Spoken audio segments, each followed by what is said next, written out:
ఇవాళ ప్రత్యేకంగా ఉండేటువంటి విశేషం ఉగాది పండుగ పూట ఉగాది పచ్చడి. 6 రుచులతోటి అద్భుతమైనటువంటి పచ్చడి సేవించేటువంటి తెలుగు సంప్రదాయంలో మన దేవాదాయ ధర్మదాయ శాఖకు చెందినటువంటి సంబంధిత పెద్దలు గౌరవనీయ ముఖ్యమంత్రి వర్యులకి వేదికపై ఉన్న వారికి ఉగాది పచ్చడిని అక్కడ వితరణం చేస్తారు. తీసుకురండి.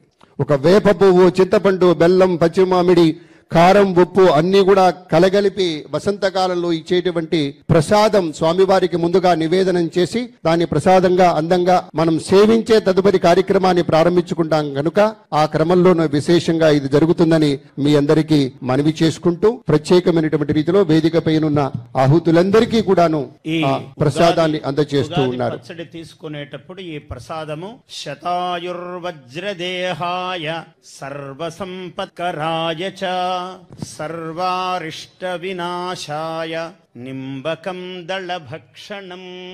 ఈ శ్లోకం అందరూ పఠించాలి, వినాలి. శతాయుర్వజ్రదేహాయ